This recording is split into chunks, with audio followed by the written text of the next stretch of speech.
The world is a fucking mirror, not a window. We reflect what we project. So if you're seeing anything narcissistic here, anything hateful here, it's because you are in fact that.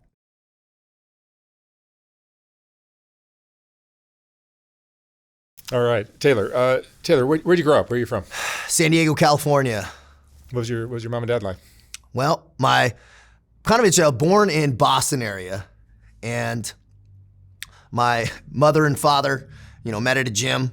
My mom saw my dad, and okay, that was that. And they had me pretty quick. But my dad was in the Marine Corps, had left for boot camp. My mom had thought she wasn't going to be able to be pregnant. She was 35 at the time. My dad was 25. And he went into the Marine Corps kind of quickly. And she called him and said, hey, I'm pregnant and I'm going to keep it. This might be my last chance at this. And he said, well, all right, let's get married. And they ended up getting married, had quite a tumultuous relationship. They'll both be the first to admit that, which created a lot of tension in the house, right? Yelling and things like that.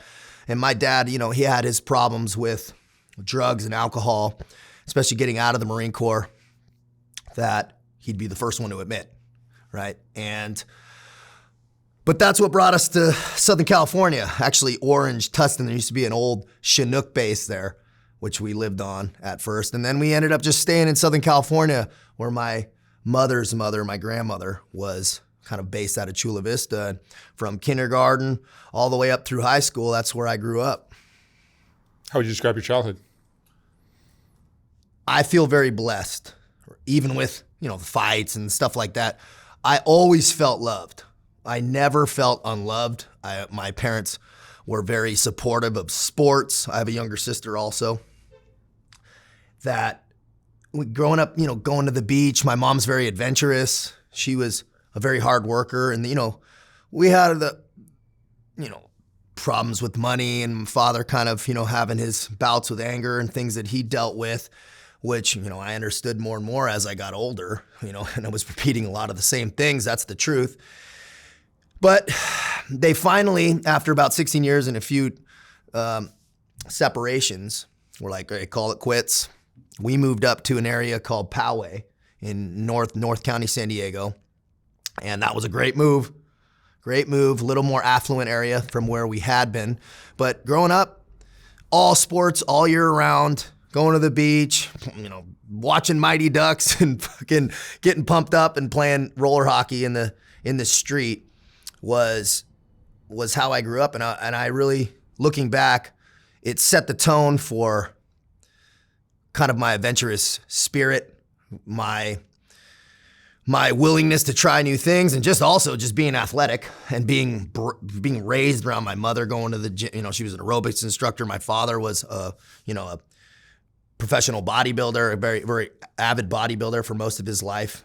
So I was raised around that. And that's what I think is still, which I tell people, if you're not touching some physical thing, or it's not the foundation of good mental health, is a strong body, a confident body, and morphing your life around eating correctly and training. You don't have to do crazy stuff, but most people are taking medications before they're even working out. And no wonder that we see what's going on in this world today.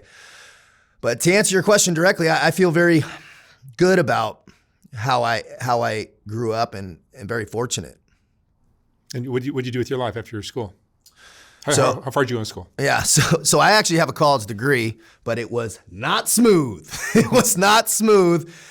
And the trouble kind of started, like most people who are watching this, in high school, where started drinking, started partying. And I was still a good student in school, very avid athlete. So I had some looks and some possibilities. And I got kicked out of high school, though, for possession of marijuana, and I had brought some heat on myself and things like that. So poof, a lot of those opportunities for playing lacrosse and two sporting in different universities vanished.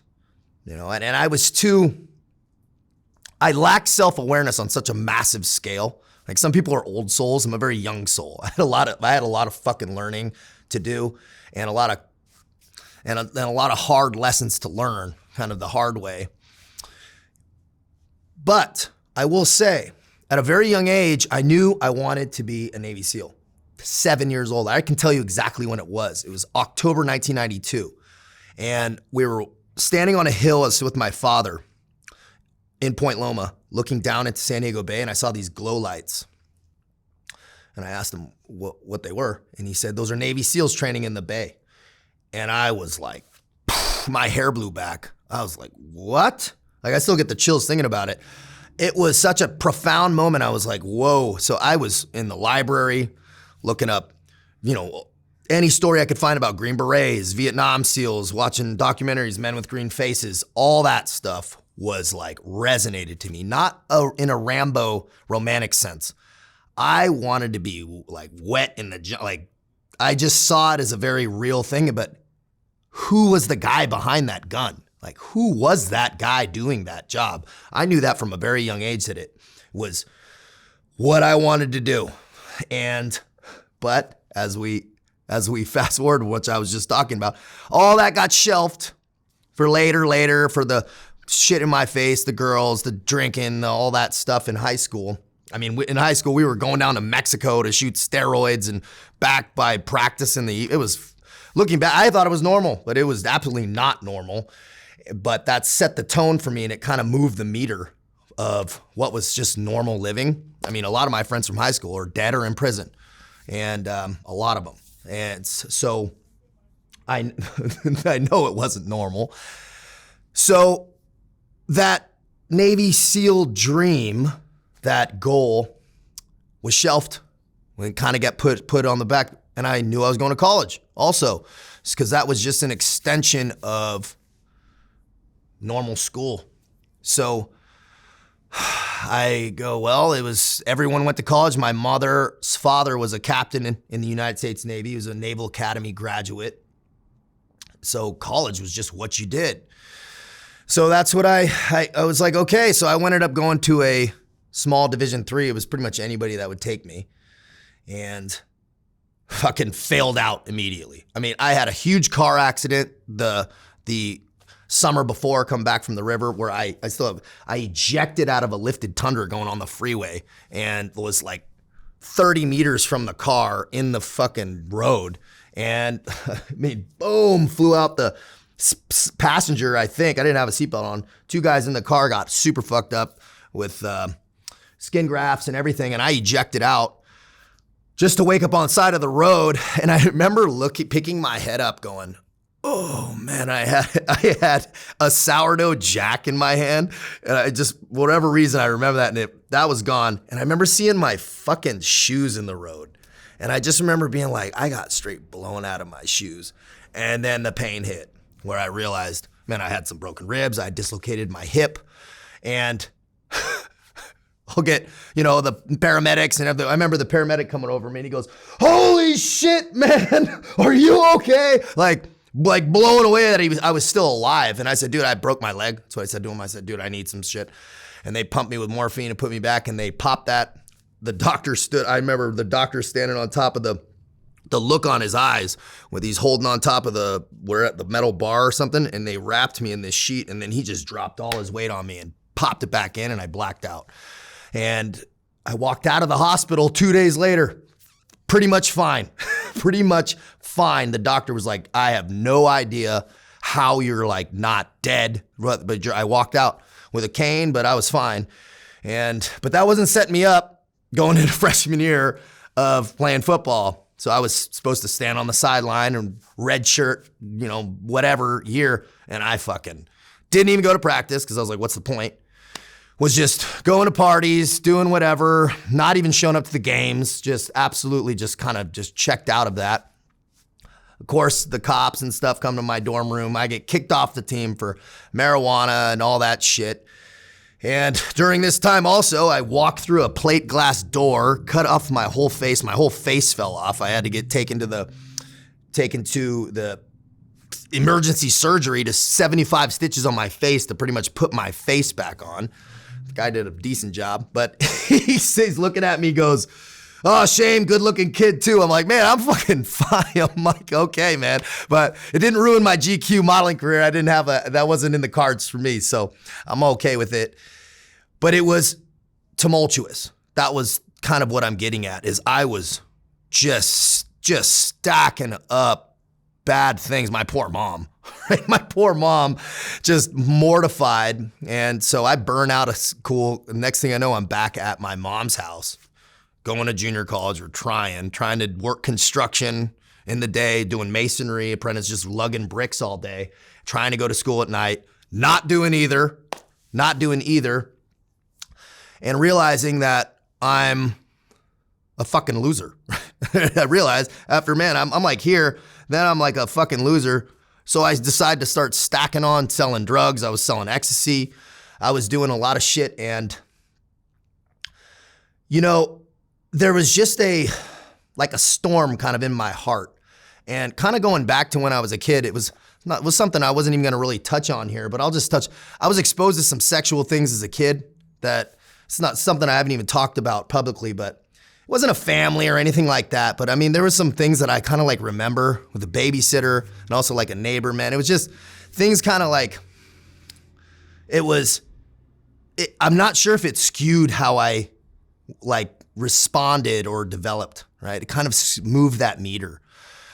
But, you know, it wasn't something that I like, it confused me because I remember it feeling good. I wasn't like penetrated or things like that, but it was just kind of like some sexual thing that at a very young age that I'm sure affected the way I operated, right?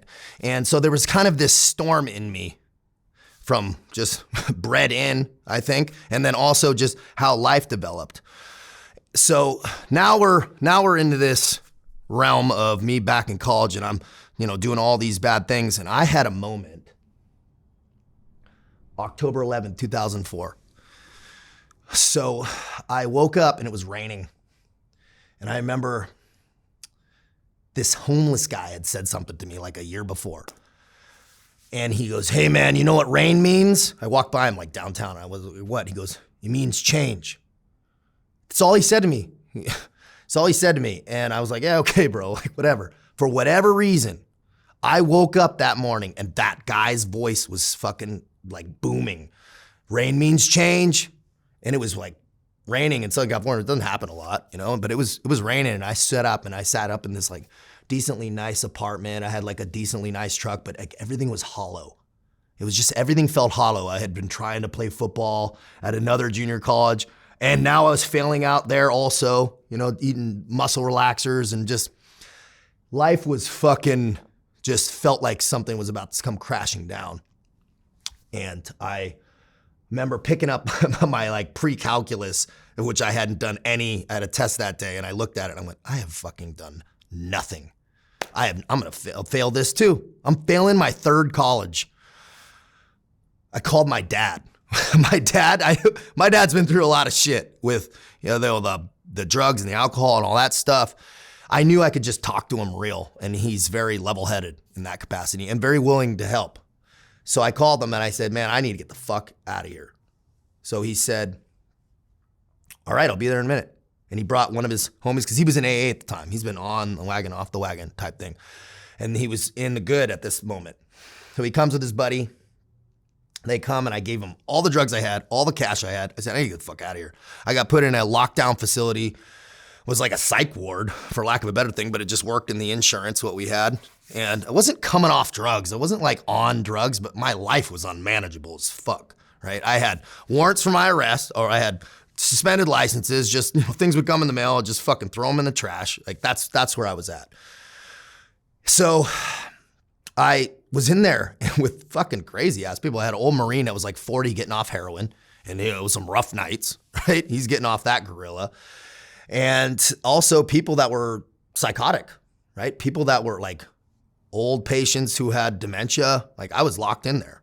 And I had a moment about 5 days in where I'm like, "Hey, you know, briefing my dad on my plan, what I'm gonna do," right? Which a lot of people, I'm briefing him on my plan, going, "Man, I'm gonna get out and like start this fucking whatever business," and fucking I'm telling him, and he's just kind of like listening to me, looking at me like, "Okay, man." And I said, "Yeah, you know," he's like, "You sure you don't want to get out of here, out of San Diego?"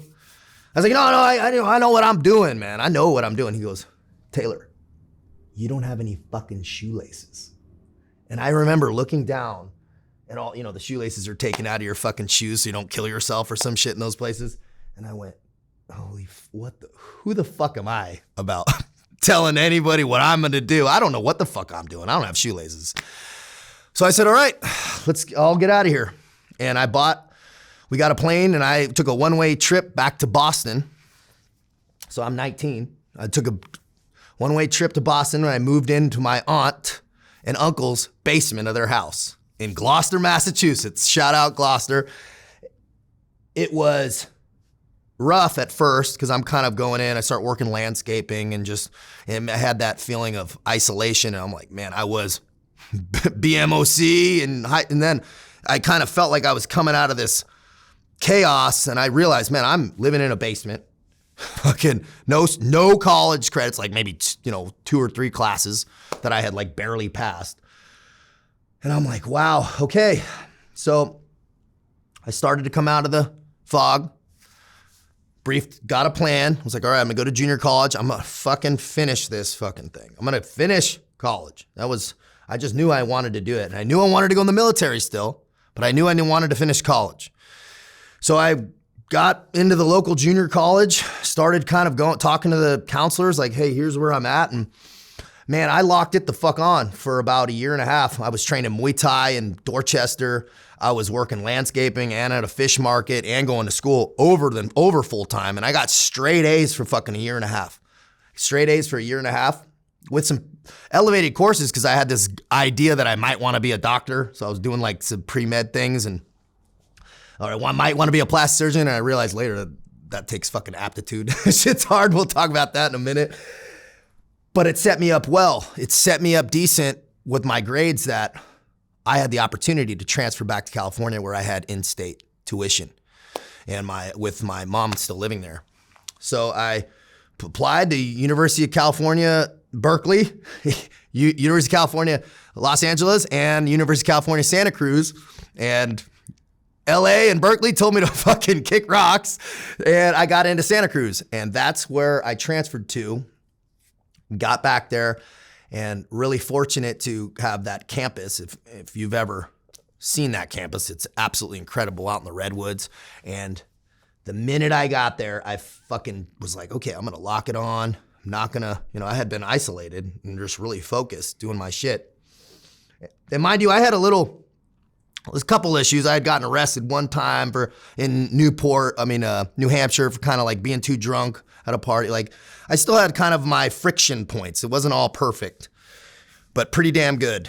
So I get back and I'm like, okay, pretty much the first fucking girl comes knocking on my apartment on the dorm. And I'm like, she's like, you want to go out? I'm like, yep. Lost all my fucking discipline almost fucking immediately. I hadn't developed that sense of self-worth yet. And that's what I realized much later into my 30s, that I had this underlying lack of self-worth that was rooted in me just not doing the basic daily disciplines to actually build that self-worth up. I had these big ambitions. I was pretty capable. I was pretty charismatic. But there was like a rooted, it wasn't lack of confidence, or maybe it was, or maybe it is, who knows what it is. But there was like I just wasn't doing the right shit, right? Waking up late, fucking drinking, not feeling good, trying to just constantly behind the curve, knowing I'm not living to my full potential. So if you're not living to your full potential, you're stacking karmic debt. You don't have to be doing bad shit to be stacking karmic debt. You can just be not living up to your potential and stacking karmic debt. And that's what I was constantly doing. And during this time, I'm getting in trouble, almost kicked off campus. I get arrested from junior year till I end up finishing senior year probably 8 or 9 times for drunken publics. Nothing bad, not stealing, nothing, but just acting like a fucking knucklehead, right? Being too drunk walking home, cop picks you up. Being, whatever, just most of it was that. And possession of a controlled substance, because I had a prescription without a prescription, a DUI, misdemeanor, right? Driving on a suspended. All these little things I'm stacking up and constantly fighting through while I'm barely squeaking by on courses.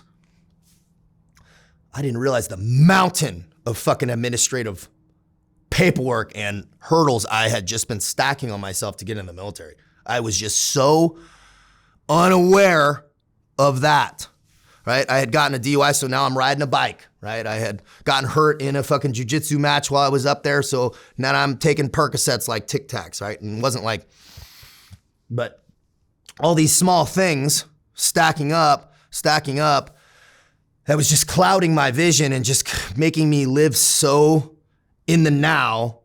I knew I was like, yeah, I'll go in the military. So I wasn't setting up internships. I was like, I'm going in the military, but not doing any of the shit I should have been doing to fucking facilitate that. And guess what? I graduated with a degree in politics. And very good day. It took me 5 years to finish a 4-year degree, but I got it done. Surprisingly, even with that, I ended up getting it done. And that later of going in the military had fucking arrived, right? It was time. There was no more later. So I went down the recruiter and I went to the Marines first, which is actually kind of interesting. People ask me about that. They go, why did you go to the fucking Marines first?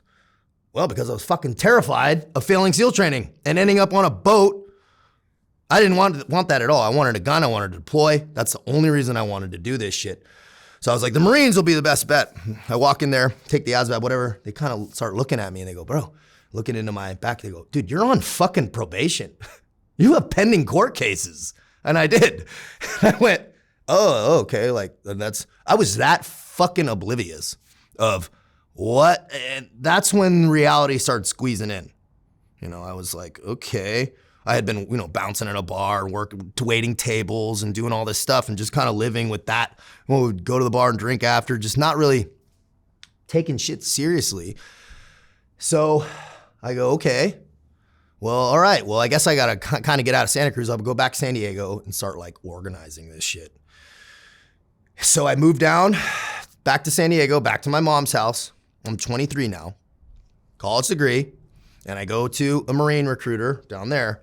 And I said, okay, well, here's what I'm dealing with. What do I need to do? He goes, dude, you got to get off probation. You're going to either have to wait or get off probation somehow because no branch can touch you, even on an informal probation. So I said, okay. I called the lawyer. I said, here's what's going on. They said, all right, we got a court date with the judge up in Santa Cruz. We're going to brief him up. And this judge, good on him, he said, hey, you want to go in the military? I'm not just going to stamp this shit. I don't know who the fuck you are or what you're going to do. I'm not going to just stamp this. So we'll give you 6 months in jail. I said, all right. I said, let's fucking do it. My lawyer was like, whoa, 6 months in jail, man, for a fucking misdemeanor DUI and some things. Like, seems a little heavy. But for me, that seemed like a win. So they bumped it down to 4 months. And that's what I fucking did. That's what I did. I turned myself back in up there October 18th, 2008. October 17th. 2008, and went to jail. Fucking lockdown facility, jail in Santa Cruz County, 23 hours, no yard time, no nothing. I didn't see the sun for fucking 3 months because ended up doing 3 months on 4. But what I saw in there was, Mark, what's the destruction of methamphetamine, the destruction of drugs. Like I had always kind of dabbled in shit, but I wasn't like a fucking drug addict, but these motherfuckers were gone. I saw people poo painting. I saw people fucking crazy coming in after killing their fucking kid. Like just observation ward I had to clean because I volunteered to work for the jail just to kind of like get moving. I was doing jail laundry and 8 hours a day, 7 days a week. I was on the swing shift working jail laundry. So I saw, people coming in, shitting their clothes, just absolute mayhem. It was eye-opening, but I felt good in there. I wasn't in a bad mood. I felt finally I could start clearing up my fucking life and get moved on. It was a powerful time being 23, college degree. I was the only motherfucker in there on misdemeanors. Everyone's either waiting to go to prison or waiting for trial on some serious fucking crimes. So it's a mixed bag. There's some, potentially dangerous situations and there was some friction. We had some interesting moments, but I had a funny story happened in there that was a moment that I really realized what my decisions had led to. A cop comes in and goes, hey, we need two volunteers. He didn't say for what. I said, all right, because I knew if you volunteered, then they generally would give you an opportunity to eat in their correctional officer galley, which is meant like a real fucking hamburger or something, not that soy product shit. So I volunteered. Next thing I know, I'm getting a hazmat suit put on me. And I'm going, oh, fuck. It's about to go down. Well, me and this other big dude, he's puts on these hazmat suits, and we go in, and we open the door to the observation room, or the observation pod, and I just hear the nurse go, oh, no, watch out. He has poo on him. And I'm like, oh, God, now it's starting. And they're pulling this guy out of the padded room, where he was naked and he's covered in shit, and the whole fucking room's covered in shit and blood and whatever. And they pull him out and they put him in the glass, and he's like got a towel half on him, and I'm going, okay. And he's yelling about how gangster he is and how he stole a car and crashed it into a house, or he's like kind of gone, but also kind of there coming out of the fray. And I remember the guy with me, he's like kind of getting pissed, because he's gonna have to go clean this shit with me too. And he goes over to the glass, and the COs are like, oh shit, and he bangs on the glass. He goes, hey, motherfucker, hey. Dude like looks at him and he goes, poo painting ain't fucking gangster. And I remember my whole world I'm going, what the fuck am I doing here, man? This is crazy. And he was right. That's the truest statement ever. Poo painting is not gangster. So we go in and we clear it, pressure wash it, and the time finishes up there. And I walked out December 26, 2008, right day after Christmas. They let me out. My girlfriend at the time picks me up. And while I'm walking out, a CO asked me what I'm going to do. Am I going to be back? And what am I going to do? And I turned and looked at him and I said, I'm going to go be a fucking Navy SEAL. And he fucking laughed at me, man. Good on him. Looking back, I was fucking delusional. I don't know what the fuck I was thinking. Walking out of jail, telling a motherfucker I'm going to be a Navy SEAL, a veteran. He was a Marine. And he's going, okay, man, like whatever you say, bro. I was like, I had put on like, rugby weight. I was, probably 230 walking out of jail, like, not all good weight. I was not ready to be a Navy SEAL by any stretch of the imagination, but that was what I told the fucking guy. And that was what it was in my heart. And so I realized I start making a plan, and I go back to my mom's and walk into the Marine officer recruiter. I was still I had said that to that dude, but I was still kind of like, well, let me make sure I can do this right because the Navy SEAL thing kind of seemed like a pipe dream. It kind of seemed like a Hail Mary, but it was what was in my heart. But I had been growing up in San Diego. Like we talked about, Mark, I knew all-American wrestlers. I knew all-American water polo players that tried. Nobody ever made it. And they end up scraping barnacles in the fucking Navy. I was like, well, okay, well, let me try. The Marine officer recruiters said, okay, well, we need to take a picture of your tattoos. Now, mind you, I didn't have any neck, no hands, no anything. I just had, my whole back was done. I had a little bit on my legs, but it was like up from the elbows up. I took a picture of my tattoos and they sent it up to some fucking brass. And it came back and they said, fucking, nope, no way. You can't be a fucking officer. Not only that, we're not letting you in the Marine Corps nationwide. They put a fucking red hold on me for my tattoos, said I had too much of a percentage of my body was tattooed. So I said, okay, well, the Marine thing's closed. That's fine. That's fine by me. I'll go to the Army. The Army will fucking take me. The Army will take anybody. That's what I was. So I went to the Army and I figured, okay, I'll get a special program, try to be a Green Beret, probably be a Ranger or get some kind of contract like that. Well, and I went into the Army recruiter near my mom's house and they did a preliminary background check and they said, fucking no way. No way. You have too much shit on your background. And that's when I went, oh, fuck.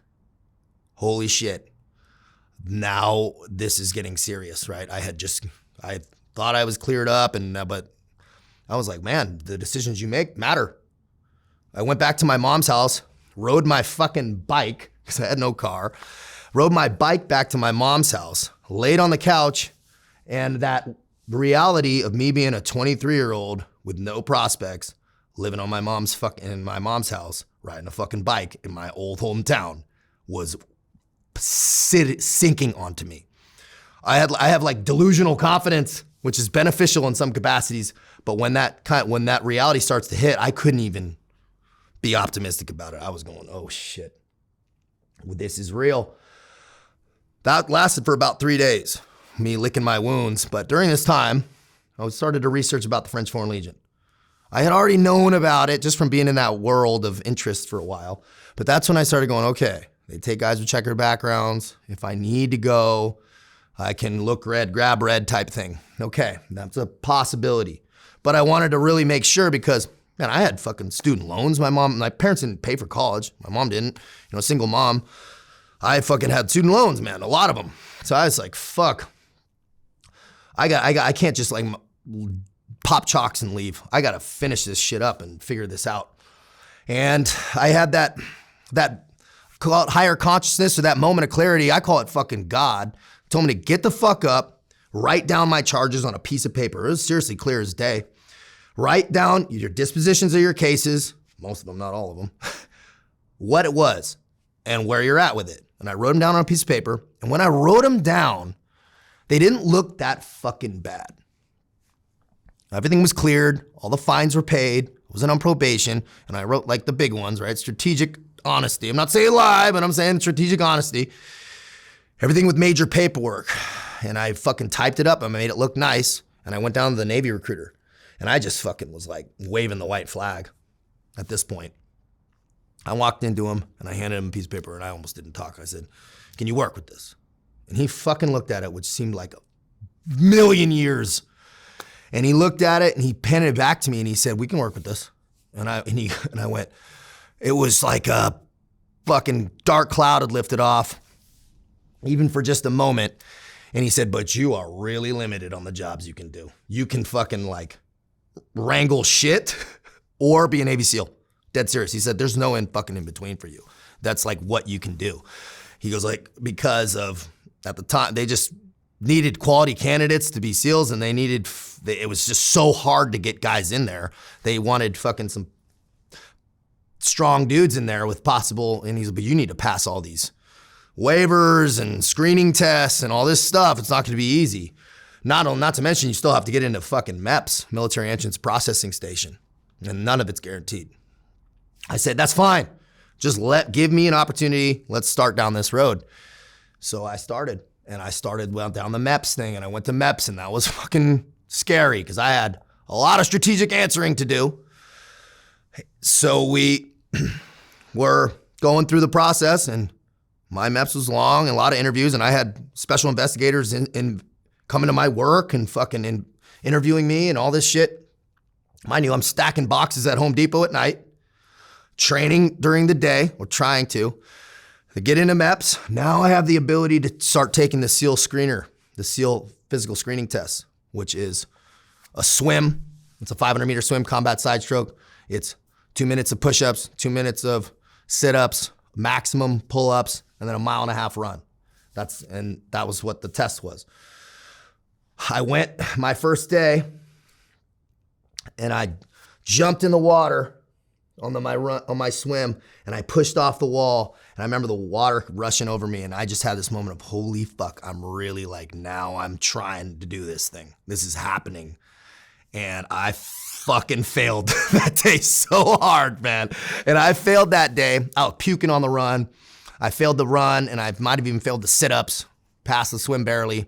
Even though I'm a good swimmer, I grew up swimming, so I'm comfortable in the water. But I failed, and I stood in that line of failure, and I looked around, and went, Kavanaugh, read up my scores, fail, step back. And I looked around, and I said, I'm never fucking gonna be in this line again. I need to work harder. This is serious. I need to fucking work harder. I can't just like get by. This is like real shit now. So I called my recruiter. I said, what do I do? Who do I fucking talk to really ratchet this shit up? Because I couldn't even run a fucking mile when I started, dead serious. I ran like 500 meters and I stopped and I'm like, holy fuck, Navy SEALs run. I better fucking do this. I was just too big, too heavy. So he goes, well, there's a retired lieutenant commander that runs the Naval Special Warfare SEAL Motivator. He's the SEAL motivator for Vegas, LA, San Diego, that triangle. He said, get with him and figure out what the fuck you're doing. There was also an active duty senior chief who was running runs and workouts. I contacted both of them. I said, let's do it. He said, all right, come down here and let's rock and roll. And those workouts were the fucking hardest thing I'd ever done in my life. Like 2, 3, 4 hour workouts of running and then half-mile sprints, serious swims, dead hangs, just all the calisthenics you could possibly imagine, flutter kicks. I was puking every day. I would pack boxes at night, get up, sleep a little bit, then drive down to the Naval Amphibious Base, train, or up at Pendleton where we do runs. I had never run more than 2 miles in my life. So now we're running 5, 6, 7, and I'm puking the entire time, every day. And I lost 40 pounds in 6 weeks. So I'm 40 pounds lighter. Now and I'm also the only guy taking the SEAL screener down at the actual military base every week. I'm the only guy there every Monday taking the SEAL screener because I knew I needed waivers. I needed FaceTime with these guys. I needed to pass. Now I'm getting elevated scores every time. Now I'm like the most pull-ups, one of the fastest swims. Now, never the run though. Never the run. Running's for the fucking enemy. That's what I always say. But I would always pass. And the instructors had a running joke. They go, okay, Kavanaugh is the fucking line. If you are in front of him, you will pass. If you are behind him, you're going to fail. And they were right. I mean, I passed everything by like 10 seconds, puking as I crossed. 9 months of that. 9 months it took me. Some guys would come in, they're squeaky clean to get their contract. It took me 9 fucking months. Calling the recruiter every day, hey, is my SEAL contract there? Is this waiver approved? Because I need tattoo waivers, conduct waivers, all these fucking things. And sure enough, I got the right letters of recommendation from those guys, and they were like, this guy's fucking here all the time, and look at his scores. And one day, August 26th, 2009, boom, I got a SEAL contract put down on the desk at the recruiter, and he said, all right, you're fucking shipping on a fucking SEAL contract to boot camp. And I shipped out February 2010 and started that whole process. Amazing. Yeah. And that was a powerful day. I remember talking to my dad before I shipped, because I thought, he's like, well, you worried? And I said, man, I'm fucking nervous, like, who the fuck knows why all these people fail? Like, I don't know how far they push you to, I don't know what my line is. My mom said, can you do this? Because I didn't have any fucking proof. She wasn't being disrespectful. She was asking me like, man, can you do this? And I said, I think so. And the truth was, I fucking gave so much of a shit about what people think of me. I was like, I don't think I'll quit because I won't want to look like a fucking candy ass motherfucker. Like, I don't think I'll quit. I don't think, right? But you can't know for sure. And I talked to my dad that night also, and he said, what are you nervous about? I said, how do I stack up? Like, who the fuck are these guys that actually make it into SEALs? Like, who are they? Like, I don't know fucking any SEALs other than the guys that I had come across in the training.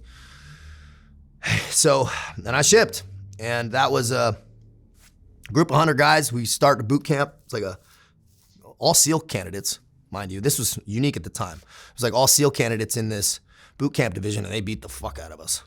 It was normal Navy boot camp with a little like, hey, we got SEAL candidate flair on it. And we had a good group, right? Only about 9 guys out of that 100 ended up making it, of that initial boot camp, right? So that's early on, a solid crew. Like, handful of those guys, like 5 or 6, are operating at the tip of the spear, if guys know what I'm talking about, right? So my best friends, right? All my close friends. And so we had a solid, strong group of guys who were professional baseball players, guys who were all American football players. Like, so now I was like around my fucking people. I was like, now we're talking about guys who want to be warriors, not be in the military, want to fucking operate, kick fucking doors open and with night vision on, like serious shit. Cause that's who I identified with, and those were my people, man. And so it was great times, hard as shit. We make it through, that's 8 weeks. Then we go into Base Gun War Demolition Preparatory School in Chicago, which is kind of really was cool. It was just training, 6 hours a day, 3 2-hour blocks. Every day was swimming, running, lifting, every fucking day. Or calisthenics with civilian contractors who were specialists in running, swimming, or lifting. Very cool program. And we worked our ass off. And after that, it's 2 to 4 months, depending upon how your scores are. They test everybody. They take the top 75%, and you fly back to San Diego and we flew back with about 400 guys out of, the group that was, 600 or 700, whoever was there. They fly out with 400 guys. We got into Coronado, checked in, got that whole fucking deal. And by the time that 400, it got chopped to 285 a few weeks later. Most of those guys quit not because it was hard. We hadn't even started training yet, but they just wanted a different job. They knew they already were done with it, with the running and swimming. They just wanted to get to San Diego and get a better job. Strategic planning. So that was a big chunk. And some guys failed the initial test when we got there.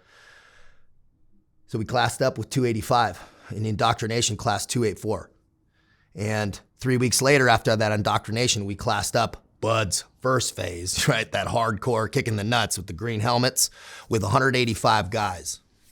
And that was people that know about Buds and stuff. There's so much information out there, but what people don't understand is it's fucking harder than you could ever imagine. It is life-changing hard. Out-of-body experience shit, pain that I had no fucking idea was even possible to fucking endure, let alone feel. And it was the cold, the chafing, everything's uncomfortable. They tell you to go become a sugar cookie, they cover yourself in sand. That sand goes everywhere, mind you. So it's in your eyes. You're doing surf torture. It was so substantial. I mean, this is how hardcore that shit is. Man, you'd go lay in the surf at surf torture at night and, they're making you so hypothermic. Dudes will get out. Dudes will seizure. It's so fucking cold. And so they get carted off to medical. But they want to make sure people aren't fucking lying. They make us swallow these pills that test your core temperature. So if somebody's falling down, seizuring or pretending, they wand us when we get out to test the core temperature. A doctor will come by and wand everybody to test their core temperature. It's real shit. So powerful, poignant, magical. Buds is. You cannot recreate something like that. The bonds you make, Hell Week. By the time we finished Hell Week 3 weeks later, we were down to 50 dudes from that initial fucking, we were down to 50 fucking guys, and we ended up graduating. A lot of those dudes rolled out. There was only about 15 originals from that 400. From that 400, only 15 guys went all the way through. I was one of them.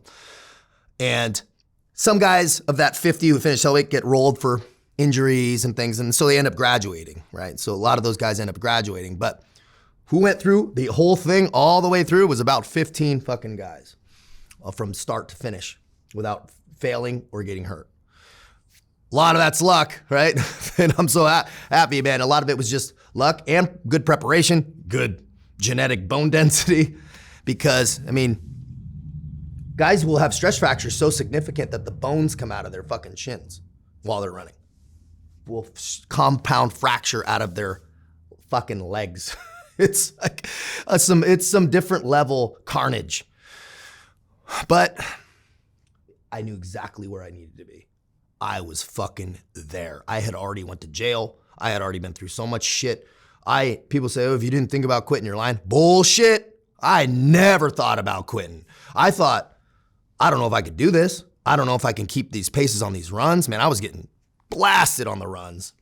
Just hazed, made to get wet, because the long runs just kill me. But I could pass all the runs. I could pass the O courses. I had to really, really dig deep though. And a lot of it is stress management. And being able to stay focused, being able to maintain that frame. And through all this, because a lot of my message is the off the field stuff, right? Which we're going to get into. I was locked the fuck on. But I had like one bad incident after we passed the big test. We went out where I probably could have fucking got in trouble, but that was it. Since I got out of jail, I was not fucking around. I didn't feel like I had anything to celebrate. That was where I was at. I didn't fucking have anything to celebrate. I was in Buds and I was so zoned in. I was terrified of losing it. Terrified. I had a issue with possibly my security clearance after Hell Week where they're like, hey man, we got some flags on your But then that ended up not ever coming back. So I always had this cloud of, oh fuck, man, this is gonna get pulled away from me at any moment. I always had that fear, but it was deliberate mindset training, which I think is important for everybody, even nowadays, though, especially in this civilian world, is deliberately maintaining your frame and focus. I couldn't think about that. I had no control. Whatever comes was come, and it's trusting in that divine path if you believe in that. I have a homie, Jimmy Watson, he says something great. He said, people that don't believe in destiny don't fucking have one. That's the truth. I believed I was destined to be there. And so that was my reality. So we graduate, Buds class 284, finish. Now we go into SQT class 284, SEAL qualification training. Or now we're doing mountain warfare up in Alaska for a month. Now we're doing dive phase, combat diving with the rebreathers. Now we're doing close quarters combat. Now we're doing land warfare. Now we're doing serious training, some of that secret squirrel, low visibility operations. Now we're doing military free fall. Bump, bump, bump, bump, bump, bump, bump, all the way through. 7 months, finished. I graduated SQT class 284 and got picked up and got orders to SEAL Team 7, where I went to, which is the SEAL team I wanted to be at. You have ability to pick your coast, East Coast or West Coast. A lot of the country boys pick that East Coast, and Mossy Oak, or whatever, and a Realtree. I, being from San Diego, man, I wanted to be in San Diego. I picked SEAL Team 7, and that's, not SEAL Team 7, but the West Coast, and I got sent to SEAL Team 7, where I was so fucking happy. I could not have been more happy to be there. Now, mind you, right before I get sent to SEAL Team 7, we're pretty close to graduation. We go out, I get arrested, right? I get arrested. A cop just picks me up, just walking drunk home. Dead serious, just walking drunk home. Hey, what are you doing? He picks me up. He knows, I kind of tell him my deal, but I was fucking drunk. He takes me to one of those drunk tanks in like East downtown where I'm just sleeping it off with a bunch of homeless guys and fucking me. Because if you get picked up on an alcohol-related incident in any portion of the pipeline, you're fucking toast. You're done. You don't get a second chance. You're out. And I was like a month from finishing all this shit. So looking back, this was my lack of self-awareness. Still, even doing all this stuff, I was like fucking playing with self-sabotage. Like, why even risk it, right? Why even fucking risk it? But it's always, not gonna happen, right? Not gonna worry about it. Terrified, shame, regret, all those things that people know about. That feeling of, oh my God, I can't believe I fucking did that. I reported it up. It kind of there was no real paperwork. They're like, okay, we're gonna let this fucking, so I was okay. I was back in it, and I finish. Now I'm back at the SEAL team and I'm fucking locked on. I volunteer for every school. I volunteer for a communications course when everybody takes vacation. So I'm one of the only guys there. Now that one decision set me up so fucking well at that team because I finished comm school. Then they ask, okay, well, we need a guy who's finished comms to go to Joint Terminal Attack Controller course. So I go up to Fallon, Nevada and finish that up, dropping ordnance on coordinating ordnance and fires. Get that good course. Now I'm a new guy with the JTAC qual coming in. Now they need a JTAC comms guy to go to sniper school. So I get the opportunity to shoot and I pass and go on the roster, on the orders to go to sniper school. So I picked up comms, JTAC sniper, which we went to that course, Naval Special Warfare sniper course, which I graduated from and felt like I was on that divine wave. Truly, I was where I wanted to be. I had stacked some amazing qualifications as a fucking new guy. Just before I leave for sniper school, I have an interesting thing happen. We get picked up for the interesting mission down in Mexico for the G20 summit. Obama was down there. They picked a small little contingent of guys. I happen to have the qualification, the JTAC qualification. They said, we'll go down there. We were his military extraction force. Cabo in this fucking summer. Fucking, okay, we're prepping. I'm thinking, this is going to be great. Come to find out, I almost died. That was the closest I've ever come to dying on that mini little operation. We're out there, we're floating, we're kind of like preparing. We're on an LCU and had launched from a bigger ship and won't get into all that. But one night, a huge storm came in, massive, huge swells. We're towing boats. They're smashing up a thing. We need to get out of there and go inland. It gets all routed up the chain, right? We have to go sleep in a fucking port or something, get out of the storm. We're 2 miles out to sea. I have to jump onto the boat. I jump and I hit one of the sides and I go in the fucking drink. Middle of the night, huge swells, props coming up. I'm in full kit, body armor, pistol, six magazines strapped across front, one in the gun, my M4 wired into my kit. So I couldn't even get rid of it if I fucking wanted, because I was terrified of being a new guy and fucking losing it. I had relegated myself that I'd rather die and sink to the bottom than lose a weapon. Dead serious. And I still stand by that. And I almost died because of it. But I had one water wing. I had no flotation in my shit. This is where I fucked up as a man and as an operator, because this taught me a serious lesson. I had not prepared myself for maybe fucking shit getting real. And I had just always, okay, well, this is going to be Cabo in the summer. It's going to be chill. Well, stand the fuck by. When you're not ready, shit's coming your way. And I was about to sink. I had night vision on, helmet, and I'm treading water trying to maintain. And I'm going down, and I've had this is how I die. This is how I fucking die. I can't believe that this came like this. I'm going to die. Had started getting hypercapnia with CO2 buildup. I was starting to see like yellow, and I'm going down. I'm like, I can't.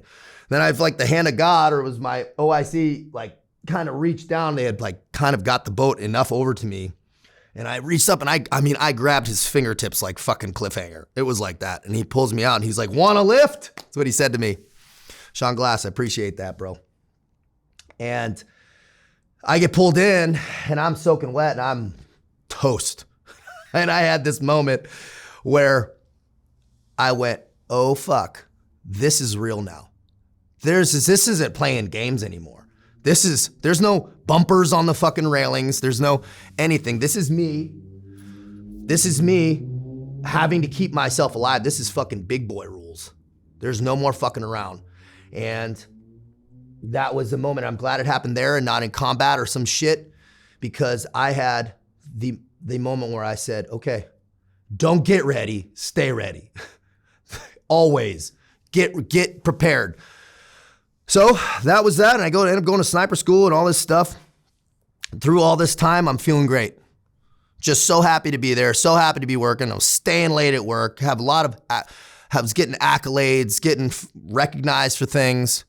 I end up getting picked up for a deployment to Yemen. We go to Yemen for 7 months, right? Growing a beard and getting weird, right? And I won't get into too much of the operational stuff, but feeling great. Out there, doing the thing, living with the boys, and really happy, man, really happy. I come back, living downtown, drink too much, get arrested again. Okay, boom. Now I get swept under the rug again. Nothing really happened, same fucking deal. Sleeping in the same fucking warehouse with the bums again, same fucking place.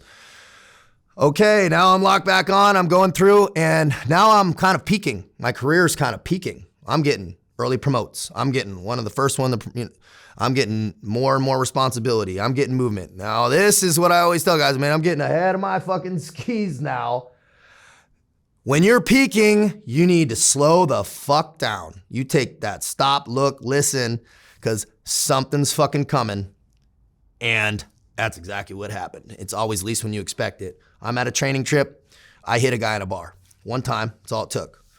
And guess what? Now I have an aggravated assault charge. Now I'm in fucking jail, right? Now all this shit now I'm having lawyers. Now I'm having expensive lawyers. Now I'm fighting his fucking case. And now I'm getting 6 years plus 3 as my plea deal. Because this guy he broke his orbital eye socket. They took it as GBH and they fucking said, all right, you shouldn't be hitting people. You're a fucking SEAL and we're going to kind of make an example out of you. So I'm going, oh shit, my whole career's done. My whole fucking career is fucking toast. I have a felony charge. I have a deployment to Iraq that's coming up in 3 months. I am pulled out of the platoon, pulled out of training, all that shit, right? A sense psychologist, all this stuff. And the team writes a letter. They say, hey, we could really use this guy in deployment. The court case kept getting kicked. The can kept getting kicked down the road. And the fucking court, God bless them, said, all right, we're going to let this guy go to Iraq. I go to Iraq on fucking bail. While I'm on bail, I go to Iraq. And I remember just being on a helicopter flying from Baghdad up kind of south of Mosul at night, looking out at night vision, at the landscape. Anybody that's been in a helicopter on night vision, it's a very surreal moment. It's like quiet, nobody's talking, and and I went, holy fuck, I'm here. Because I had just thought it's been months of me going to court cases and court dates and thinking it was toast, but now I'm at least here. I thought, fucking finally, I can forget about it. But I still had a pending trial facing 6 years in prison when I got back. That was my reality. So that was a dark deployment for me, because no matter how much you put something in the rear view, it's still there. So as the time started creeping up, and I had my tough moments on that deployment, I really did. I thought, maybe I'll just join the Kurdish Peshmerga out there. I'll fucking stay out there. I volunteered to stay there longer, dead serious. So time to come back. Everyone's excited. I am fucking not excited. I was dreading coming back home. Came back. Now we're going to trial. So I come burning in. I'm in my dress blues. I'd been out the fucking strip club all night, just walking the plank. I'm like, all right, well, I have a fucking 3-day trial. I'm still drunk, hungover from the night before. And I get a call from my lawyer, and he says, the morning of the trial, this was, a few months later after I got back from Iraq. He said, okay, we got a deal for you. It's maxed out misdemeanors, which I said, okay, I'll take it, right? Because a felony, you're toast. I had a top secret clearance. You're fucking fried. But I could manage a misdemeanor. And I said, what is it? Maxed out, formal probation, all that. You got to pay this guy all this fucking money. It was my whole Iraq check, and I had to sell my truck for the restitution. So I paid him all that, and fuck it. I deserved it, right? That's what I always say, man. I fucking earned all that shit. It wasn't anybody else's fault. It wasn't fucking nothing, man. I was a drunk asshole, didn't control my emotions. I fucking was putting myself in bad situations again and again and again. Man, you play with fire long enough, you're gonna get fucking smoked. And I was. And that's what happened, man. I'm no victim, fucking at all. And that was when I fucking started to really, I didn't grasp it then. But when I came later, when I started pointing all the fingers at myself, that's when shit started to clear up. That's when my life started to align and I could really actually make some change. So I get that, and now I am on formal probation. Now I get my top secret clearance back. But it was very weird. I couldn't own a weapon and I couldn't leave San Diego without approval. It was like, I don't know how it was all gonna fucking, but I didn't give a fuck. I was like, fuck it, man. At least I'm here. I was demoted and all this shit. And I'm locked on. Like I couldn't drink, couldn't do anything. I was like, and I was locked on for like a month, And even after all that, you go, how the fuck could you go through all that? And then, I don't know. I fucking don't know. I had more shit to learn, apparently. And it came hard because a few months later, now I'm on a date on a Jimmy Buffett concert of all fucking places. I get in a golf cart that's like the county golf cart of the fair, drive around the parking lot. Not like an asshole, but just kind of like cruising. And the cops come up and I have no shirt on. I'm fucking drunk as shit. The cops come up and they fucking pull up behind me and I know, dude, if they run me my name and shit, I'm fucked. And so I go, and I fucking took off and I get tackled. I shed them like dry leaves. Now I'm running more. I was on the ground, I brush them off, and then I'm running. They sick the dog on me. A fucking dog bites my ass. I'm fighting off a German Shepherd now. I fight the dog off. I jump over a fence. Now they're hitting me with a taser. I pull a taser out. They hit me with another taser. I pull that fucking taser out. They hit me with another one. That slowed me down. They hit me with the fourth one. I fucking went down. Then they came, all the love. Mind you, there's hundreds of people watching this in a fucking Jimmy Buffett concert out in the parking lot. Well, there's just mayhem happening. And I got put in the back of the car, all bloody, all fucked up. And I knew I was fucked. I knew I had hit the fucking nail in the coffin the moment I got in that fucking car.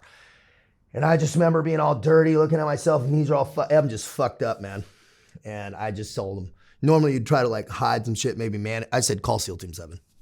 Call SEAL Team 7. Just fucking tell them what the fuck's up, right? And that's what I did. I told the cops to call SEAL Team 7. They had a fucking seal, and so I just charged the machine gun nest. I go to jail, bail out, even though I wasn't supposed to be able to. I just had a really good credit card and got out fast enough because I was on probation. So I get out, get drug tested at the command, pass. They fucking Navy JAG looks at my thing. They're like, this fucking guy's in trouble again. He fucking they were pissed at me the first time they wanted me. The team kind of protected me, but I wasn't leaving any room for the team to protect me anymore. The team was great with me. Like the teams try to fucking help me out as much as they could. But I fucking just did not give them any room to protect me anymore. Big Navy JAG grabbed a hold of it. They said, this fucking guy's pulling tasers out. He's definitely on performance enhancing drugs. Definitely. We're fucking sending him. It's like a special test they got to send to the Olympic Testing Center in fucking UCLA. It's like thousands of dollars. And guess what? They did. And they said, we're testing you. And I fucking had this moment where I had a fake dick in my locker. And I just looked at it and I knew they were testing me upstairs that day. And I went, fuck it. And I put it down. I said, let's fucking do this. Let's see whatever. Like whatever, I've earned this. Whatever comes. So I pissed and they sent it up and it came back and I lit up every fucking light on that fucking test, man, like a Christmas tree. They go, you failed for this, you popped for this. And I said, all right, yep, that's fucking okay. I lawyered up with a military lawyer, fought that thing. It took months to process, but I knew I was fucking toast, right? And I was still, and even that time I knew I was walking the plank, man. I was smoking weed already when I was still, they get a call at the command. They're like, hey, everybody's drug testing at the command. I'm like, fuck, this is a few months later. And I go, so next thing I know, I'm chugging gallons of water and jogging in the shower for fucking, I'm like, what am I doing, man? Like, just absolutely making the hard way a lot more difficult than it needs to be. Fabricating obstacles by not living correctly, not living aligned, no fucking clarity or purpose or vision of what I needed to do. I was really, really in a bad way. So I start to process through, start to kind of fight the violation of probation in Idaho now. Now I've got 3 lawyers, a military, a civil in California, and a civil in Idaho, hemorrhaging cash. Every fucking state, just hemorrhaging. Fight. Now I have federal marshals in a van trying to extradite an active duty Navy SEAL from fucking California to Idaho. Fighting that because I violated on a violent crime again in a different state. I don't know how I was standing from the stress. I don't know how I was fucking absolutely functioning looking back. It just talking about it now gives me fucking anxiety. And I had a girlfriend at the time. And so that was kind of somewhat distracting, but even that was very tumultuous because I wasn't I always say fish stinks from the head, man. If the man's not right, man, the whole fucking thing's fucked, right? So, and I was not my best self, bottom line. I was not clear. I wasn't living right.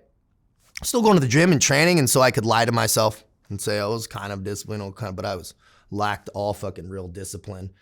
But I had prepared a job. Wasn't an idiot. I had used my contacts. I've always been pretty good at maintaining relationships, important relationships, and I secured a job with a private residential developer, the largest one in the United States, and I got the fucking job on the largest residential project in the United States. So I'm like the number 2 man. I go to jail, serve some time. They commute all of my probation, mind you. So because of that happened, I ended up getting off all probation. Very weird. I have a very good attorney. John Cox, I love you, bro. And I walk out of jail. I sign my DD-214. I'm out of the military, officially. Done. With a general discharge, mind you. Because the commanding officer goes, this guy doesn't fucking deserve a dishonorable or an other than honorable. He's just fucking fucked up a couple times. So he has the power to bump it from an OTH to a general. Fucking, I respect that dude and fucking really appreciate that. So I have a general under honorable circumstances discharge. So I'm out. I'm walking into another job 2 days after walking out of jail on a huge project in another golf cart. Now with my white helmet rolling around. Never been a construction supervisor. Don't know anything about it. What I do know is how to run teams, how to get information, how to talk to people, how to manage things. So I was pretty successful. I mean, we did 19 million in sales from underground trenching all the way up, and I learned it all. Sales, building, everything. And for a year I did that. And another opportunity came where the marijuana company, the marijuana industry had just started, right? The first year it became legal. And a former team guy had said, hey man, we'll start a distribution company. We have these contacts and this and that. So I did a lateral move, started working for a venture capitalist. Now, mind you, the day I had gotten out of the military, I started stacking bad habits like it was my fucking job. The day I got out, I started doing Adderall, Xanax, weed, alcohol, every fucking day. I didn't miss a day because I was like, every day is the same. I was finding success, and I wasn't drinking and stuff during the day, right? That's the how you can lie to yourself type shit. I was doing Adderall to kind of fucking get all this shit done. I was taking Xanax at night, kind of take the edge off. Now I find alcohol helps, and so now I'm sipping on alcohol in the gym, and now I move into the venture capitalist. Now I'm stacking on a fentanyl habit every night, snorting fentanyl.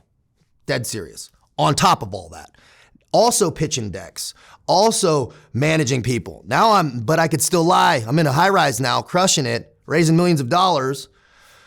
Nobody can tell me shit. I got a beautiful girlfriend, a nice truck, and I live in a house down by the beach. What I'm doing is working. That's kind of my thing. And people were like, man, he's fucking crushing it. And I was moving at 1,000 miles an hour. And you can only maintain that fucking bend your reality so long doing that type of shit. And you're gonna come coming face down at some point. And that's literally what happened to me. I did a line of fentanyl. I went face fucking down on like a fucking marble corner of a table, split my whole face open. My chick at the time comes walking in screaming. It was on kind of a business trip. It wasn't in a business setting, but people knew about it. It had all fallen apart, right? In that moment, it had all fallen apart. And I knew things had changed at that moment because it wasn't the first time I went tits up doing fentanyl, mind you. It had been multiple times waking up in blood.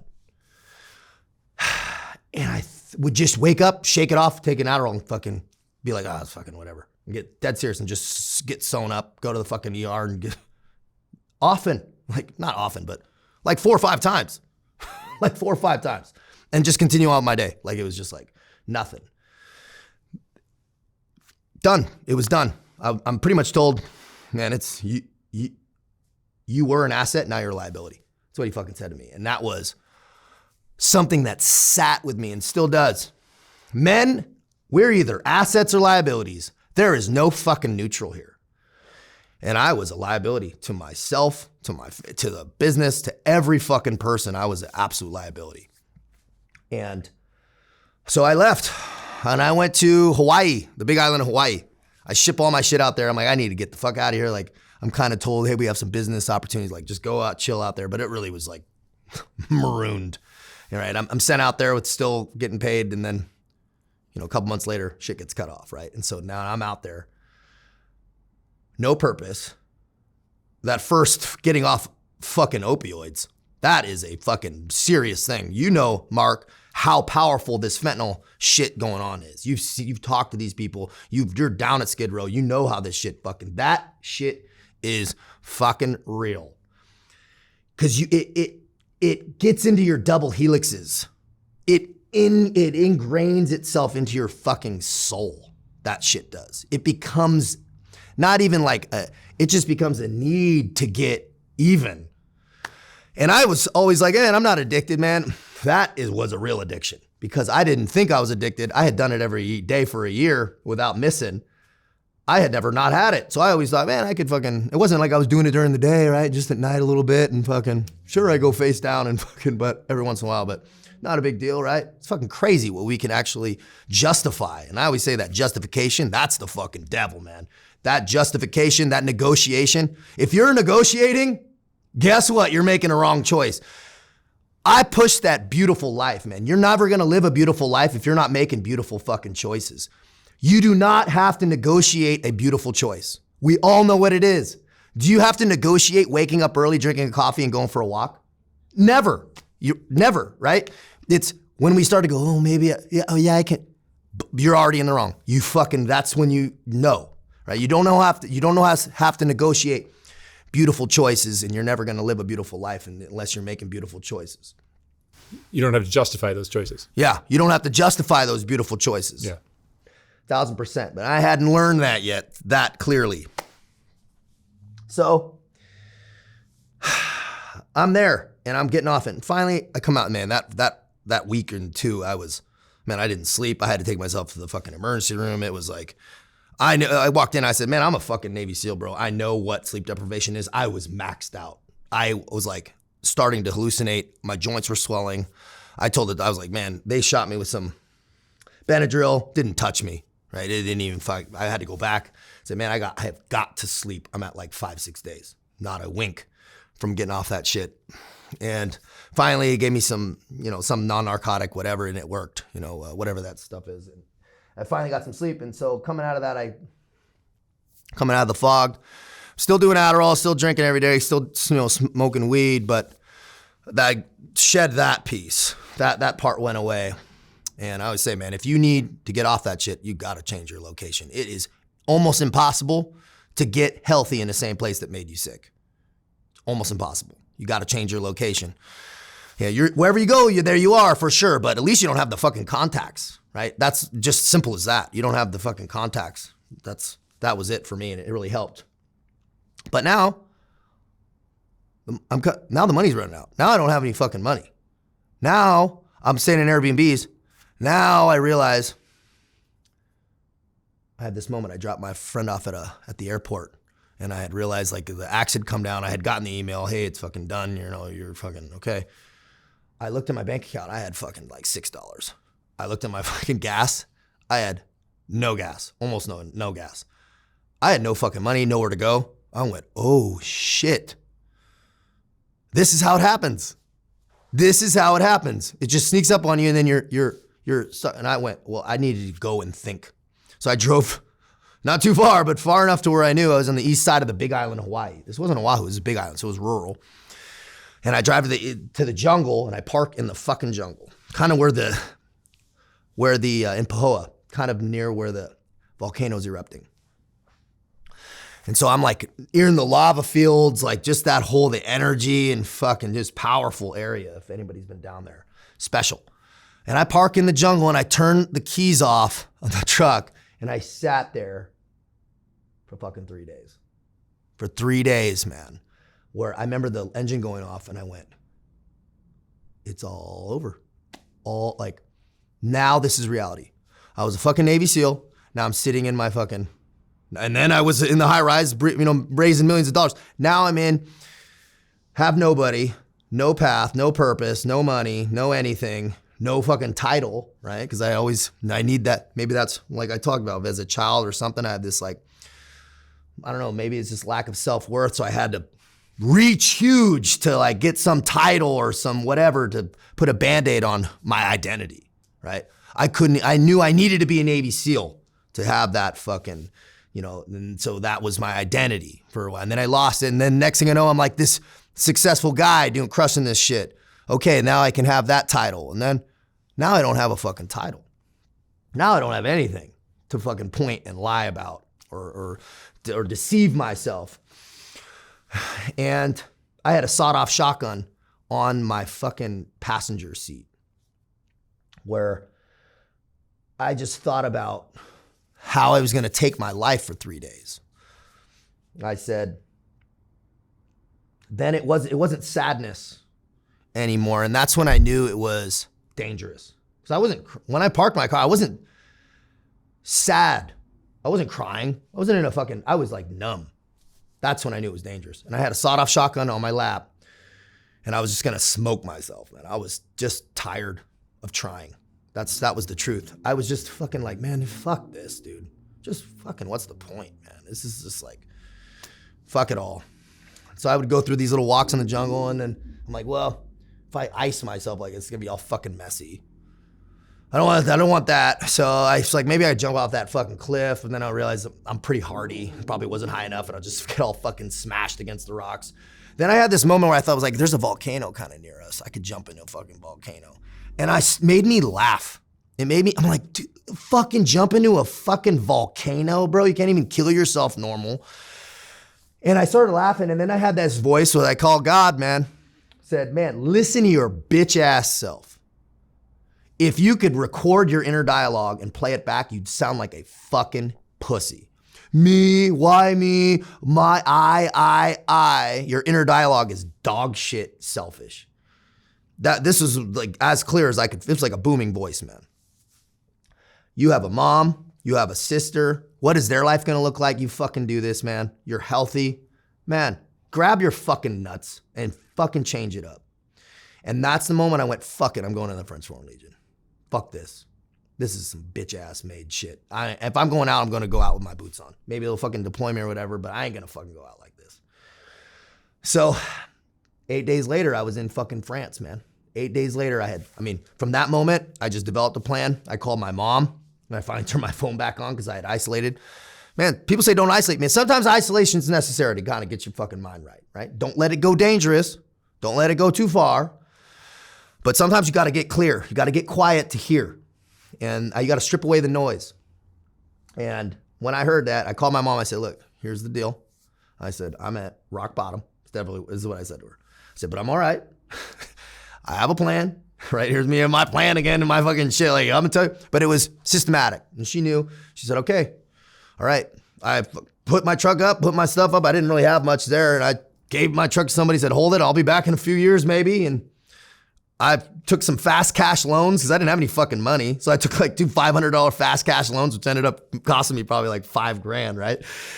And I took a one-way trip to fucking Paris, and I touched down, and it was raining again, right? October, right? It's October now. That October time frame has always been a powerful time. When I touched down, and it was almost that same time of year as that October 11th, right? I touched down October 8th, 2019.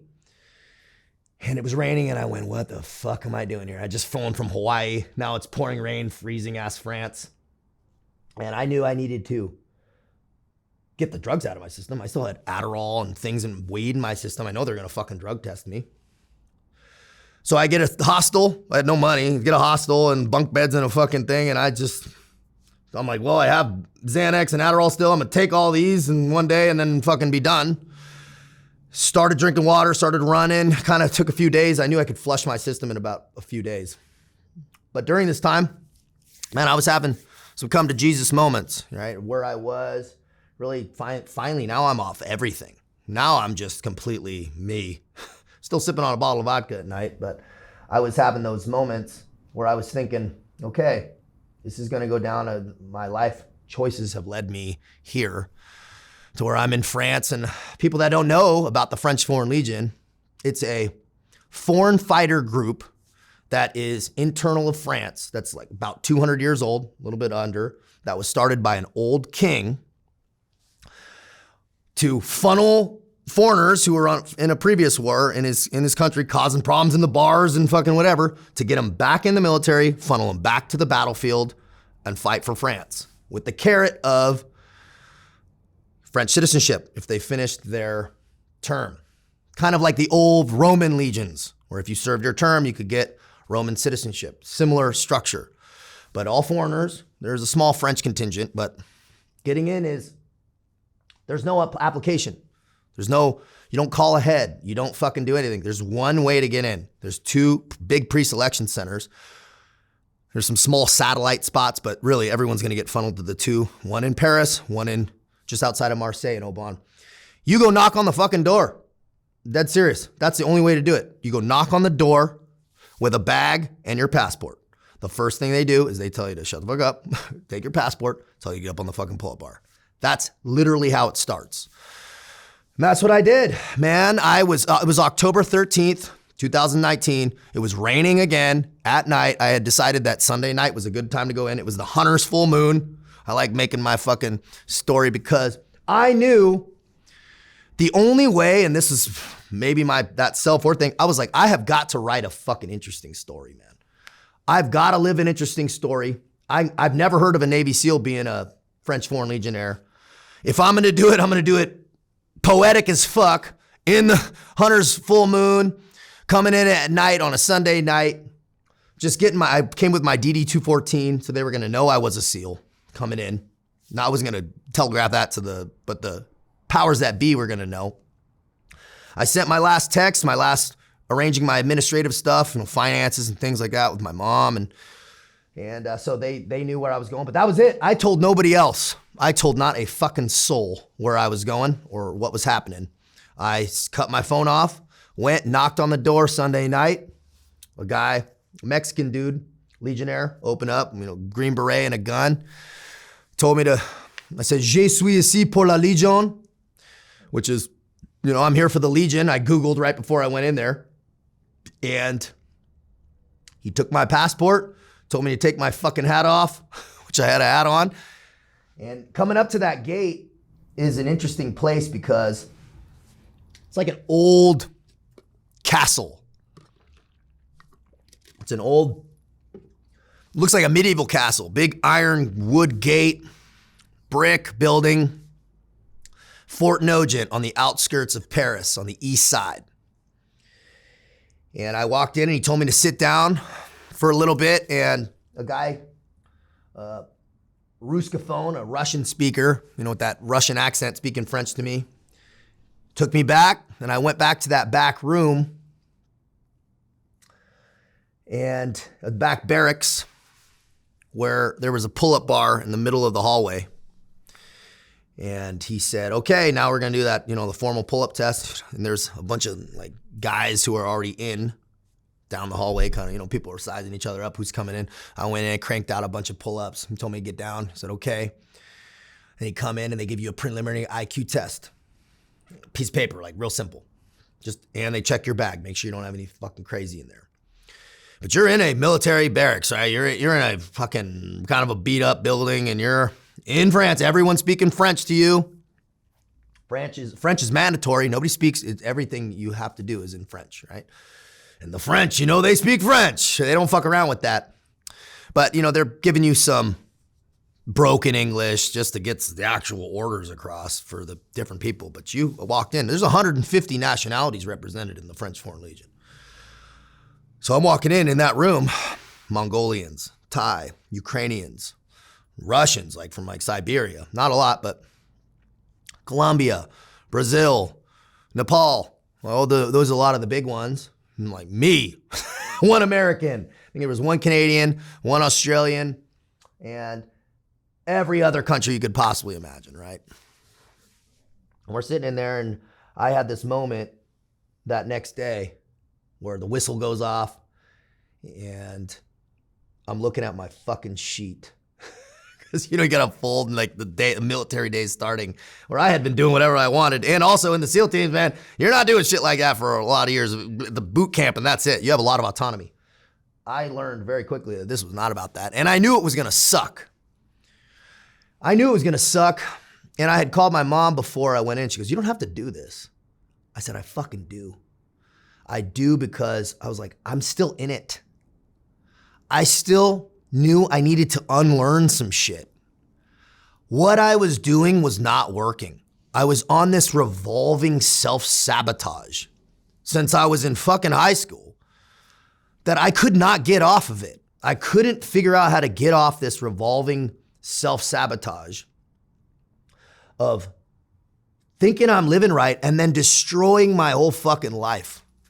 Again and again and again and again. And achieving a lot, fucking crashing down fucking people had no idea. Times of expansion and compression fucking world class. And I knew I was still wrong and I needed to mature. I knew that too. I was 34 at the time going in this. So I wasn't a spring chicken. I knew I needed to unlearn some shit, and I needed to pick up my pen and start writing my fucking story again. And I knew it needed to be fucking good. And I knew, man, if I can pull this shit off and I can get right, I knew this was going to be a badass story. because I didn't know what I was going into either. French Foreign Legion, man, holy shit, what are we gonna be doing? What the fuck am I gonna walk into, right? There was some fear there too. You gotta walk into fear if you want change at all, or to do anything fucking great at all. You have to be willing to walk into that fear. And I was pretty scared, man. I was scared of the running. I was scared of what hazing I was gonna be dealing with. I was scared of, but I knew I needed to do it. So the selection process is pretty fucking interesting. They're like, who the fuck are you, right? You're coming in, and the paperwork in different countries is whatever. Why is the Navy SEAL here, right? They don't want problems with the United States government. They don't want issues with war crimes or weird Interpol issues, international drug trafficking or arms trafficking, right? They got to track through all this shit. They don't want real bad dudes there. They'll take checkered passes. I mean, there's dudes coming in with head blasted, faces tattooed. Like, this isn't a place for fucking Boy Scouts. This is the French Foreign Legion. So you have a mix of like three guys, the type of guy. You have the romantic, who's going there for some fucking romantic notion of, he lost his love and now he's gonna go off and fucking, those dudes fucking get smashed. Those dudes get smashed, man. Life comes at those dudes hard. Then you have the machine of war, the machine de guerre, that's coming in from some dark hole out of the fucking world, who just is exactly that, built for this shit. And they coming in and then you have the guy doing it for the money. You have the guys coming in for the passport to get in a better fucking life, right? I'm kind of a mix of like the last two, right? Or whatever. I'm like, I wasn't really in for money, but I was kind of like down and out. I could have done other shit, but in my world and this is any selection pipeline, they go, how do you make it through? I said, you gotta fucking give yourself no plan B. Because if you have any plan B, kind of even a little bit, you will fucking take it. The minute it gets hard, you gotta paint yourself into a corner. And I had done it in SEAL training where I just told myself, man, I couldn't be in the military. It was not gonna work for me. And I did it in the French Foreign Legion. I just didn't have a life. I cut my credit cards up and everything before I went in. I had no fucking way to even go back home. I had burned the boats. Looking back, it was probably not the smartest thing to do because the selection process is a lot of interviews. There's some physical stuff, but the psychological evaluations are heavy. The medical's heavy. A lot of guys get chopped for teeth, for having a weird shaped legs or underweight or overweight or BMI or say something weird, any of that. They go through your fucking phone. They pulled up shit that I had no idea where they got on the internet. Dead serious. Not like bad shit, but they were my checkered background. I was honest with them though. They said, what the fuck are you doing here? I said, man, I ruined my life on it. I need a fucking second chance. And that checked out. It wasn't lying. They said, man, I failed a steroid. I got kicked out of SEAL job. My whole life's fucking. They were masters at body language. These guys do this shit all day. The guys who are actually doing these interviews are high ranking, smart, speak 5-6 languages. They're not fucking idiots, right? I knew you weren't gonna pull the wool over these guys' eyes. They to just look at you and tell you what the fuck's up. So I just leaned into the truth, told them what was up, and they knew it checked out. And one of them pulled me aside when he said, hey, we're gonna offer you a contract. And this was, you go through a pre-selection, then they send you down South France where you do the actual selection of medical, IQ tests, all this shit again and again, and the hardcore interviews. And he goes, look, man, I know where you're from. I know what you did. You're gonna have a fucking hard time here, bro. You're gonna have some corporal who's never done nothing telling you how to shoot. This place is rough. I said, I know, but I got no fucking choice, man. I have got to be here. He said, all right, well, we're gonna give you a contract. He offered me a 5-year contract, and I signed it. And then we shipped to boot camp, man, and started the French Foreign Legion farm boot camp. And when I got out there, it was in the French Pyrenees, and it was fucking cold. I've been cold in SEAL training. This was as cold as I've ever been without being able to escape it at some point. This was just a month of freezing your balls off. And also, Mark, we talked a little bit about what was harder. People ask me about this sometimes. What was harder?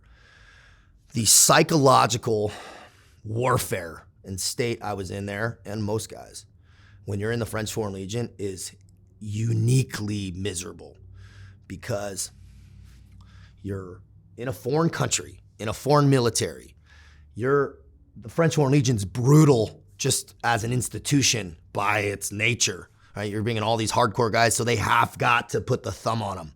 You have a culture of top down of the guys who stay in the Legion and get rank are all from Eastern Bloc countries, tough fucking places. Like, for 3 months I ate mice, like dudes like that, right? And so they stay in because going back, man, is not an option for these guys. They push that culture, that top down brutal, like job satisfaction's not great, right? People aren't laughing and chummy there. And so that whole culture is thick, it's heavy. Not to mention the discipline's brutal. So, I had a lot of, hey, Navy SEAL, come clean this fucking toilet. It was a baptism in humility, a baptism in humility. I'm doing shoot, move, and communicate with guys who've never been in the military, some of them, after doing halo jumps at night. It was like, and I knew I had earned it. That was the truth, is I fucking knew I needed to be there, and every decision brought me there. There's just no way around it. I started to kind of touch on that Stoic philosophy, right? Because now it was all stripped away. I started to kind of have these moments of investigation of self, starting to kind of like, man, how am I thinking, and how should I be viewing these things? I started to kind of try to look at things a little bit more open, and I started to kind of come in and, man, there's no better place for you to be than right where you're fucking at. Nowhere else. What else is more fitting, right? That old Stoic line, than right where you're fucking at. And I used to look up at the planes when I was at the plane drive, and I'm just being like, man, what am I doing here?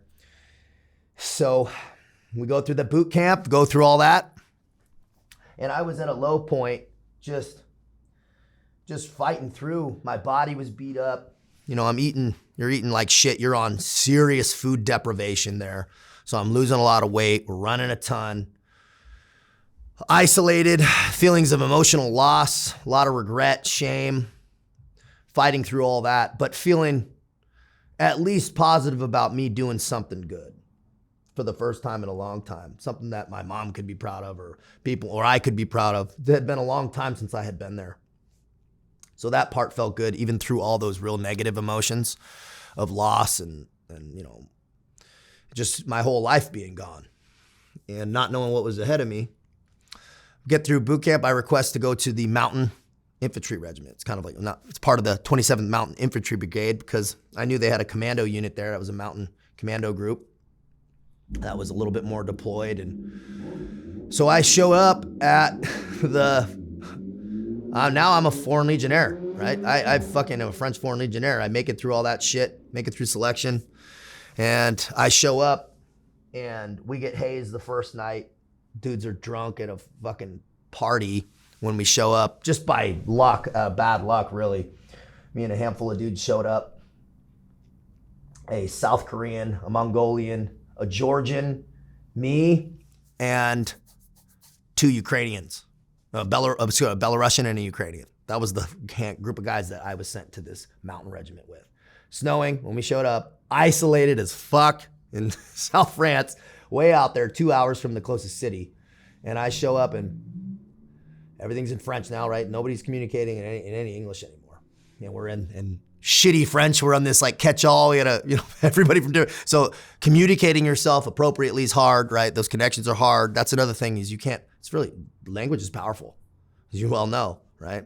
It's your world. This communication is so powerful. And when you can't communicate, you feel isolated.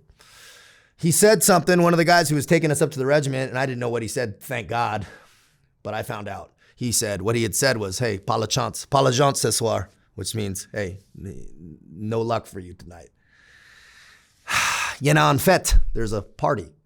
So we showed up at the fucking company, and I walked in and it smelled like a fucking frat house. And I went, dude, I'm 34, man. I was not trying to I'm trying to get right. And I walked in and I went, oh no. And I saw a guy with his shirt off and I'm like, what the fuck? Come to find out, it was just a weird night. The guy was getting picked up for a commando group, and so they were having a fucking party. Every company in the French Foreign Legion has a bar in the building, mind you. Just beer though, just beer. But because everyone's drunk, we get hazed all night, and I'm talking all night. I'm in my fucking dress uniform, sprinting around the building. Now I'm taking it off and changing out drills and putting shit on my face and getting hazed, man. I'm 34 years old, former Navy SEAL, getting fucking hazed. Sprinting around, crawling in the snow outside at night. Miserable. And they put us in this room, and I walked in and there was like rat shit in the fucking room and all this stuff. And I remember just laying down. I'm in like camouflage. It's like 4 a.m. I got to get up at fucking 4:30. And I just went, what the fuck have I done? How am I going to get through 5 years of this? And I went, well, all right, let's keep going. Let's see where they come this far. Let's keep going. And luckily things weren't like that all the time. Started down that process, really miserable, really hard for me. Was the running, the fucking in the rain or shine. I mean, you're up running 5, 6, 7, 8, 9, 10 miles daily every morning in the fucking snow, man. Like the French Foreign Legion's no joke. And I hate running. And I was beat up, but slowly I started getting better. Never great, but you know, fighting through getting yelled at, fighting through just fucking reputation. And you know, I wasn't telegraphing the Navy SEAL thing by any stretch. But you know, people find out and just kind of get a little extra love, but they realize I was unfazable, man. You can't fucking phase me. I'll keep going. I not give a fuck. Plus I'll throw down if it comes down to it. And they knew that too. But I was cleaning a lot of toilets. I had a lot of moments just looking at shit-filled toilet or piss fucking overflowing where I'm getting called in the middle of the night to go clean up and going, fucking, I earned it. I'm obviously here, so I earned it, right? This is just reality. And that constant process was just, I knew I just kept going. We get picked up for a deployment to go to South America. I was like, thank God, I need to get the fuck out of here. So we deploy South America, deep jungle operations for 4 months, doing interdiction of fucking gold mines, doing interdiction of drugs on the Suriname, French Guiana border. A lot of people don't know that France has territory in South America. A lot of people don't know that. And there's a lot of fucking gold down there, man. It is the Wild West. Wild West. That is real shit going on down there. Destroying huge swaths of the Amazon, illegal gold mines, people coming from Brazil. We were blowing shit up, blowing up whole gold mines, jumping in, doing 14-day pumps into the fucking jungle, sleeping in the jungle, drinking river water, and I fucking was happy as fuck. But it's still the Foreign Legion. You know, you're still beating you up, and it's still strict as shit. But good experience. Glad to be working. Glad to fucking finally be doing my job, and feeling like, okay, I can get behind this. Unique experience that I'm really glad to have experienced. We come back. Now it was funny because we were in the jungle when that COVID stuff was kind of cropping up. Man, everyone's fine down there, bro. And fucking nobody knew about it. Because we were in the jungle, man. No, a mask. What the fuck's that? Man, no, I mean, we were there for months. It wasn't even a thing, dude. They're like, whatever. And we come back. Now we do an internal mission of France, which is called Vigiparat, which is anti-terrorism mission in France. Patrolling in Nice. Great, cool. Very strange. They use the Foreign Legion and some army units to actually patrol internal of France for anti-terrorism purposes. I mean, I was on the Riviera patrolling with an assault rifle. People here would be like, what the fuck? But over there, they're like, hey, totally normal. Just walking on the beach in the Riviera. Nice. with an AR. The HK-416, man. So, but tough, man. We worked our dick off. Like, you're doing 6-day rotations all day long, walking with body armor. It's not easy by any stretch. Still having difficulties. Now, mind you, talk a little bit about that off-field stuff. Where's my mental state at this point? Now I'm starting to hone this storm in me in.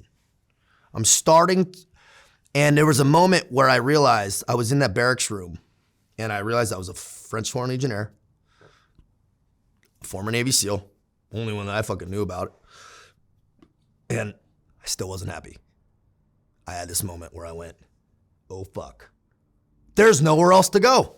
There's no other unit or anything in the world to fucking fix my identity. It was a powerful moment when I went, oh shit, where the fuck? And I looked up there's nothing that exists on the whole face of the earth with that type of reputation. I was a Navy SEAL and a French Foreign Legionnaire. Where else do you go? You have to go internal. That's when I fucking realized I had to start diving internal, that the problem was me. I could keep going I started looking into Ukraine and all. I'm like, none of that's gonna fix me. I'm just running from myself to try to be respected. When all I needed to do was start acting respectably. People want to be respected and they don't fucking respect themselves. It's asinine. People want people to listen to them and they don't listen to them fucking selves. And I was that guy. That's when I started to realize I have got to ratchet up the discipline. I was still in the French Foreign Legion, but I was like, it's still not enough. So when they said wake up at 5, I'd wake up at 3.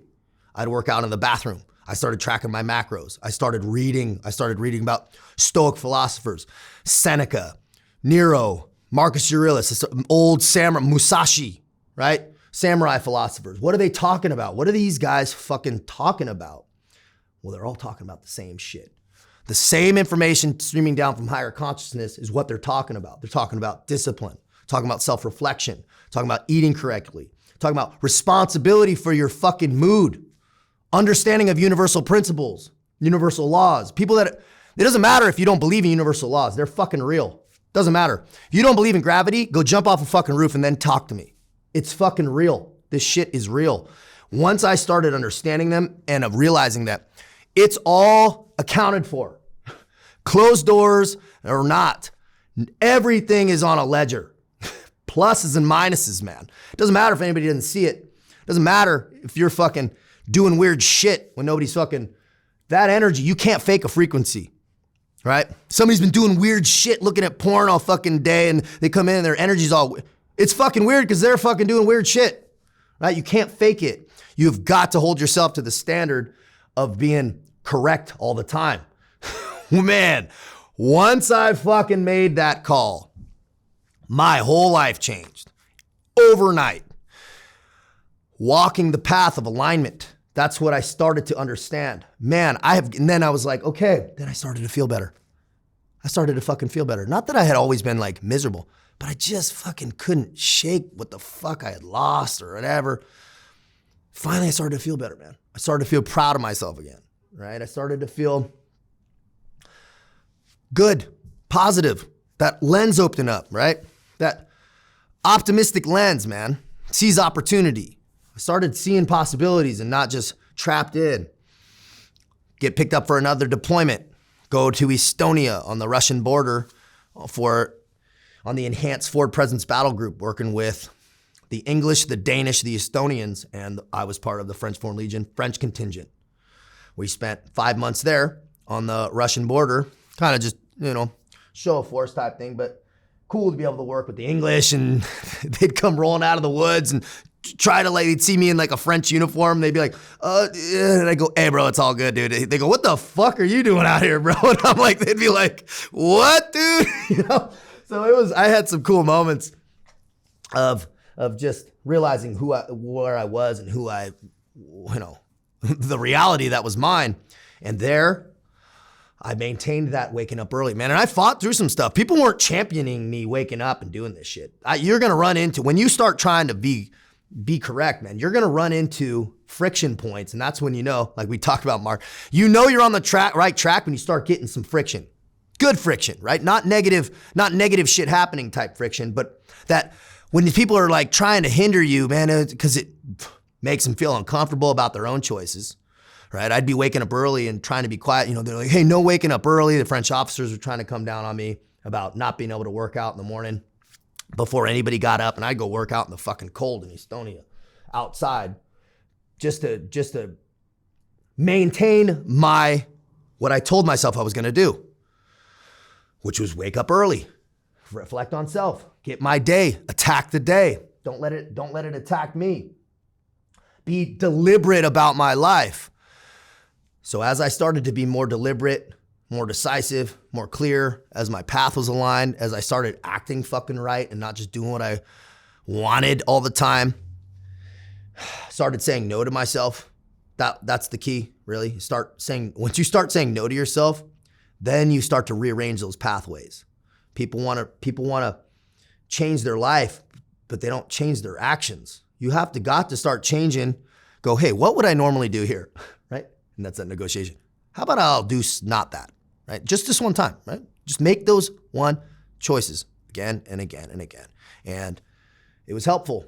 And I started to feel better, right? And I had a vision of my tattoos. This was a part of it, was like what I wanted to look like, who I wanted to be, deliberate about my life, right? Man, I'm tattooed from the back of the head to the toes. No, nothing missing, right? I knew I wanted, I don't do anything half-assed. Whole ass, whole ass everything, nothing half-assed.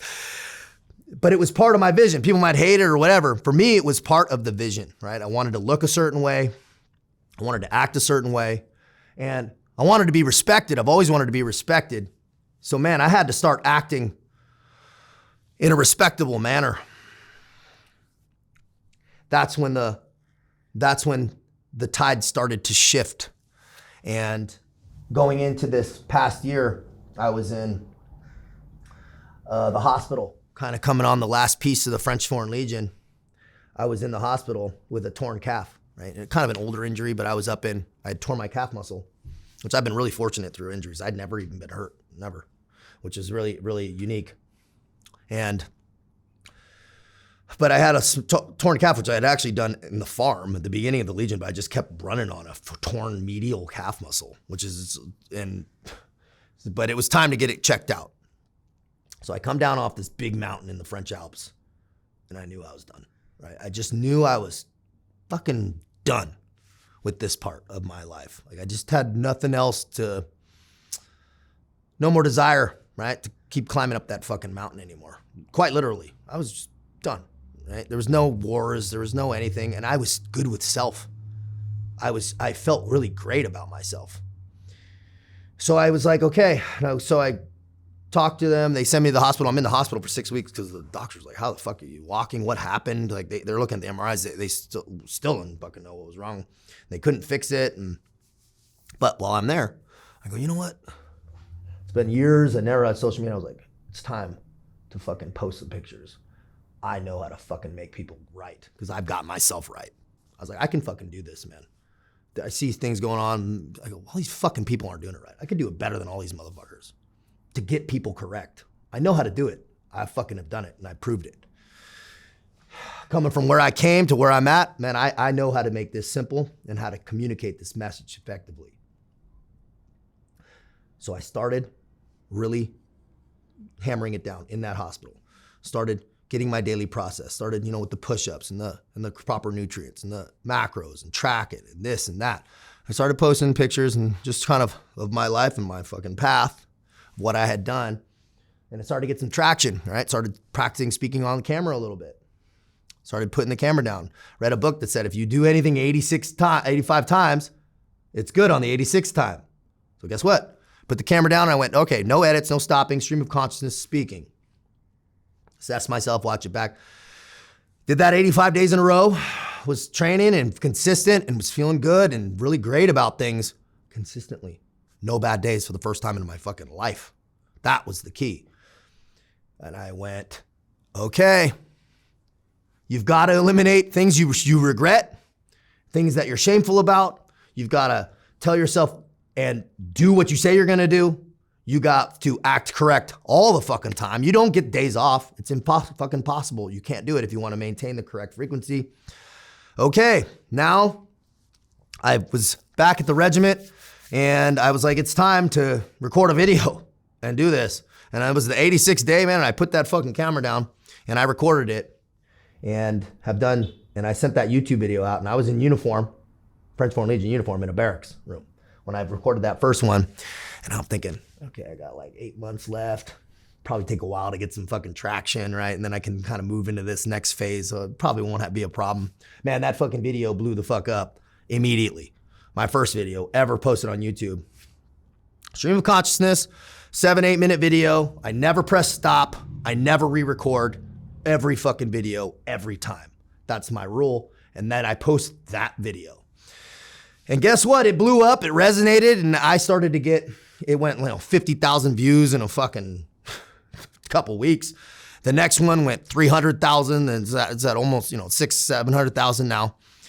And then it just kind of gone, man. And I knew it was gonna be a problem because I'm in uniform in a lot of these fucking first videos. And I'm at the regiment and I'm working as a active duty French Foreign Legionnaire. But I go, okay, I'm not hearing anything yet. Let's keep it moving, right? But I'm starting to get people like from all over in the French, hey bro, I saw your fucking video. I'm going, okay, I don't know, it's good. I get a call when I'm actually kind of gone at the hospital again, for a few days, getting checked out, and they go, this is the French Foreign Legion police. Qu'est-ce qui se passe avec cette merde? What is this shit? That's what he's saying. Hey, you gotta enlève tout cette merde. Take all the shit down. And I'm like, okay. And I was supposed to be coming in that next weekend. Oh, the next, a few days after that weekend was finished. And I knew that this was gonna be some friction, and it was. I thought about what I was gonna do. We got off the phone. I went, okay, well, I was already getting a ton of emails going, dude, your video, because I was real about me wanting to take my life, about me deciding not, about my path, my drug use. I was very open about everything, and that transparency, me being authentic, allowed people to be authentic with me. And I was getting some seriously heavy emails like, dude, I'm not joking, man. Normally don't write this, but I was gonna take my life, and your fucking video populated on my thing, and I decided to kind of like put it off a day, and you watching you is just, all right. Not one, but like 200, like a lot, often. And I still get them. They pour in heavy ass shit. Guys that get on my program, because then I was like, okay, I could start doing this and coaching and doing consultation calls and on a program and actually get guys right. Get guys deliberate, man. Get guys stacking their day, stripping the day down to fucking studs. People don't need to do more shit. They need to do less shit, and the shit they do needs to be correct and deliberate and strategic. That's what I fucking do. I show people how to do this shit, man. And it works. And I was feeling good. So I knew I wasn't taking shit down, right? I don't give a fuck who tells me. And that was not gonna go well. So I got a lawyer in France. Mind you, I don't have legal rights there. I'm not a French citizen. It's actually very gray-ish what's going on there, right? The first deployment I did, I had a fake name. They take your fucking name. I was Trent Clayson. I had a fucking French passport with a fake name, European social security number, and all that shit. Put in more paperwork, you can get your real name back. So I had my real name back after a few years, but I didn't see my passport, my American passport, for 3 years after I had gotten in France. Never fucking saw it. Never left France, never saw it, couldn't leave. Unless I went to the fucking embassy and like got shipped out. Seriously, it's like a unique legal status. But still, I wasn't a citizen. I get a lawyer.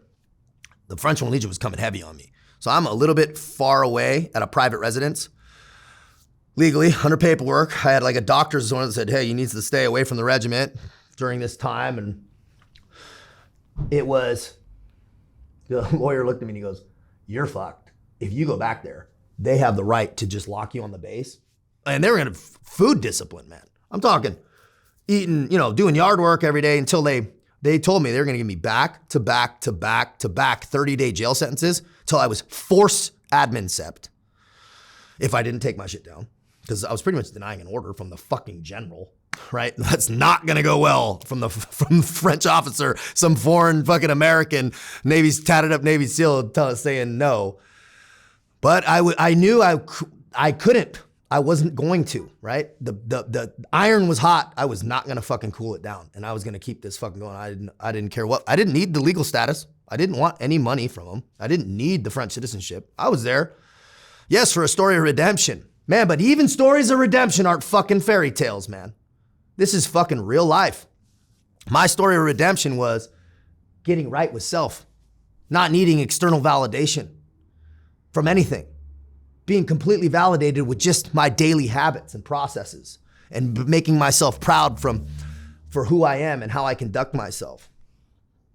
Being emotionally in control. Because man, there was times when I was on drugs and doing all this shit, man, my emotional control was dog shit.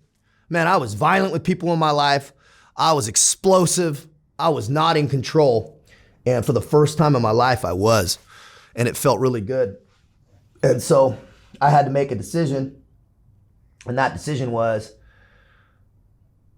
I wasn't going to be able to go back to the Foreign Legion, going back to the base. There was just no way to do it, right? And so I fucking talked to the lawyer. He said, you need to get out of here. And so that's what I did. And so I left with some time remaining on my contract, and people will say that leaves an asterisk next to my name.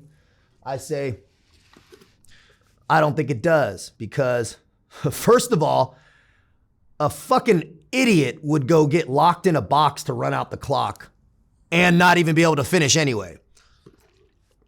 They told me I had one option to kind of get out with a medical discharge, which was I had to claim PTSD or some shit and go talk to a psychologist in France and say I was distraught or, in some mental anguish, and then would get processed out of the French military early with a medical discharge. And then the French government was going to have to pay me for the rest of my life a few $100s a month. And I just was not going to do that, because my whole message is one of transparency. And what does that change in my story if I go, oh yeah, how was your disposition when you left the Foreign Legion? And I go, well, I was medically discharged. Man, it's fucking bullshit, man. That's not true. It wouldn't have been true. It makes my fucking story shit. So I couldn't have done it, man. I wasn't going to ruin my honor by doing that. So I made the choice, man. Got a plane ticket and fucking left France. And that was how my French Foreign Legion contract ended. It was a forced desertion is what it was. And there was no, people say, oh, you choose to desert. Man, I wasn't going back to fucking jail. So that's just how it was for my fucking YouTubes. For a foreign government, for the Foreign Legion, man, my loyalties to the United States always has been, always will be. I'm not going to sit in a fucking box for months and then get kicked out anyway. That is fucking, any special operator, any fucking person who's not a sheep takes information, assesses, and fucking pivots. That's what somebody who's smart does, not fucking march like a lemming into the, man, fucking no. That was not gonna happen. And I was clear enough, in control enough to make that fucking choice. And I don't know if I would have been if I was still doing the dumb shit I wasn't, because your videos weren't problematic for the Foreign Legion? No, and so that's the thing also, is people will even comment, they're like, man, I don't know why they would do that. That was like recruiting, it was like recruiting magic, because I was talking about ownership. Every video I said how grateful I was. I would have thought it would be good for the. Oh, I was like, man. Oh, and it was, man, I was getting poured into by former Marines, people kicked out of the Army going, hey, how do I get in the Foreign Legion? And I would give them honest feedback and say, hey, man, if you want to get your life right and you have things going on, man, then it's a good place. I would say, say that. And I said it on camera. I'm still, to this, grateful to the Foreign Legion for giving me that fucking chance. I wanted to finish up there. I tried. I paid for an attorney to try to work this shit out, but sometimes there's just irreconcilable differences, man. And shit, you just can't make it work, right? There's just, sometimes that happens in life, and this was one of those times. And I was okay with it, man. And when I got back to the United States, and this was only fucking 2 months ago, 8 weeks ago, man, I wanted to kiss the fucking ground, man. I was just so happy to be back in the United States, man. And when I continued this on, people were like, oh, he's going to fall off, man. The Legion wasn't the thing disciplining me. I was more disciplined than the Legion. And this gave me an opportunity to show people that how to live correctly, and you can come back from a fucking really bad place by maintaining the disciplines, even with the extra distractions, even with all the shit, being able to say no, maintain your structure.